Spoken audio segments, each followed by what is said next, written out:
Selamat pagi, pagi, luar biasa, jaksa. Jadilah jaksa yang berintegritas. Assalamualaikum warahmatullahi wabarakatuh. Perkenalkan, nama saya Iris Setiawan. Saya merupakan siswa PPPJ Angkatan 79 Gelombang 2, tepatnya di kelas 16 dengan absensi nomor 20. Dalam kesempatan kali ini, izinkan saya untuk mempresentasikan terkait tugas dan fungsi Kejaksaan Republik Indonesia di bidang perdata dan tata usaha negara. Yang mana dalam pembahasan ini saya akan mulai dari sejarah dulu.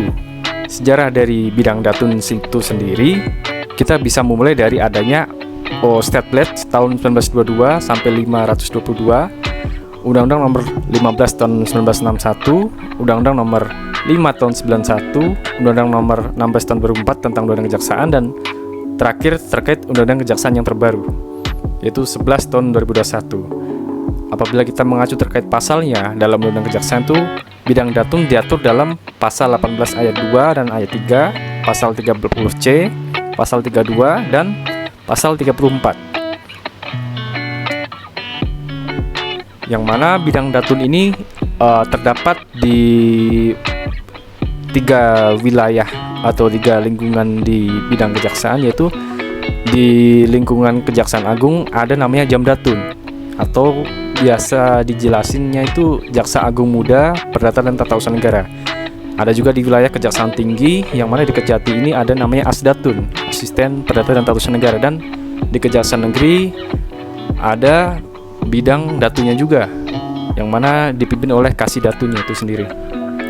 Lanjut, tugas dan fungsi datun itu kita perlu tahu ada 5. Yang pertama ada penegakan hukum, ada pertimbangan hukum, ada pelayanan hukum, ada tindakan hukum lain, dan terakhir ada bantuan hukum. 5 fungsi bidang datun. Tujuannya itu apa sih ada 5 fungsi itu? Tak lain, yang pertama, untuk menyelamatkan kekayaan negara, memulihkan kekayaan negara, dan menegakkan kewibawaan pemerintah.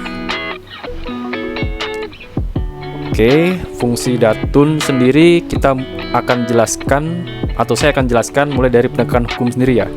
Yang mana penegakan hukum ini merupakan tindakan jaksa pengacara negara untuk mengajukan gugatan atau permohonan kepada pengadilan di bidang perdata atau tindakan tertentu lainnya sesuai dengan ketentuan peraturan perundang-undangan dalam rangka memelihara ketertiban hukum, kepastian hukum, dan melindungi kepentingan negara atau pemerintah serta hak-hak keperdataan masyarakat.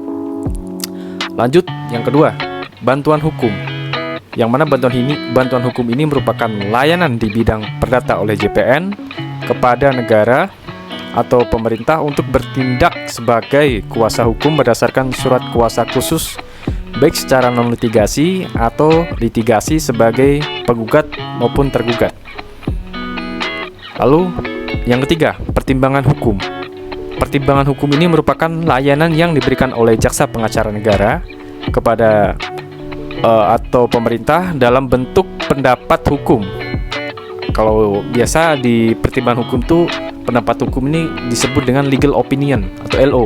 Ada juga satu lagi namanya pendampingan hukum, legal assistance atau LA. Dan ada satu lagi namanya audit hukum. Tindakan hukum lain. Nah, di tindakan hukum lain ini, layanan yang diberikan oleh JPN di luar penegakan hukum, bantuan hukum, pelayanan hukum, dan pertimbangan hukum dalam rangka menyelamatkan dan memulihkan keuangan negara. Nah, jadi terkait segala pelayanan di luar daripada itu akan masuk di ranah tindakan hukum lain. Pelayanan hukum. Pelayanan hukum ini merupakan layanan yang diberikan oleh JPN baik secara tertulis, lisan maupun elektronik, yang ditujukan kepada masyarakat dalam bentuk konsultasi. Jadi tidak hanya kita mewakili atau tidak hanya kita mendampingi si plat merah atau dalam hal ini pemerintah, tapi masyarakat juga bisa menyentuh jam datun atau datun itu sendiri. Melalui apa? Apabila masyarakat ada permasalahan hukum, masyarakat bisa mendatangi Kejaksaan Negeri setempat dan melakukan konsultasi agar diperoleh suatu solusi terkait permasalahan hukum tersebut. Sekian dari paparan singkat saya ini. Apabila ada kekurangan, mohon dari saya, dan apabila Ada kelebihan, taklin dari Allah Subhanahu wa Ta'ala. Sekian, wabillahi taufik wal hidayah. Wassalamualaikum warahmatullahi wabarakatuh. Selamat pagi. Luar biasa, jaksa.